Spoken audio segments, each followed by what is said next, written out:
G'day guys, today we're taking a look at another awesome dungeon crawler for the original Game Boy called Deep Dungeon. It was released on itch.io by lazy devs for free with an optional donation, and as always I will link it down in the description below.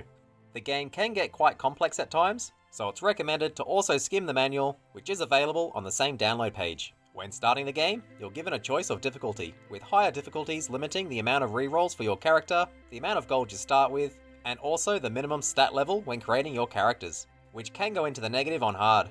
After selecting the difficulty, you then create your party. There are 4 classes to choose from. Fighter, which excels at combat and can have the highest HP and attack levels. Thief, which are slightly weaker than fighters but have the ability to steal items from enemies. Cleric, which are weaker than fighters but can cast holy spells. And finally Wizard, which are the weakest but have powerful spells to aid in combat. After picking a class, you then roll your stats, with lower difficulties offering rerolls. You then finally name your character. You can instead pick random from the main menu, which will randomly generate a party on the normal difficulty, which is much faster and get you in the actual game pretty much straight away. After creating your party, either manually or randomly, you will always start at your camp. It's here you can press A next to your bed to save the game, as well as heal and pass time, which not only rerolls what items are available in the shop, but also respawns the monsters in the dungeon.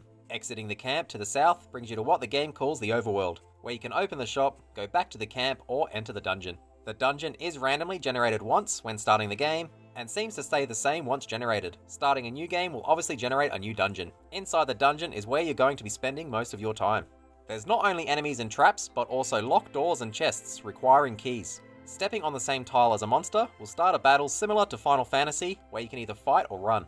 Defeating all the enemies or running from the battle will make the enemy disappear from the dungeon, so with enough luck it is possible to clear the dungeon without fighting. The controls while in the dungeon are pretty straightforward. You move around using the D-pad, and pressing A while next to something will interact with that object, like doors and chests. Pressing start brings up the main menu, where you can view your party's stats and gold, inventory and equipment, or quit the game without saving.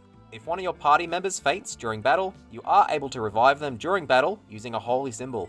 If the battle ends with them fainted, they are gone forever and can no longer be revived, so it's worth keeping at least one holy symbol on you at all times. It's worth noting monsters move every time you do, and it's possible to force them to move by trying to walk into a wall, which does use up a turn. A full list of items, monsters and spells are all in the manual, so as mentioned it's worth giving it a quick glance before playing.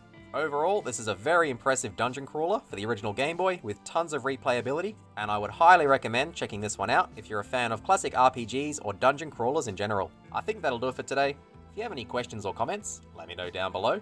Otherwise, thanks for watching.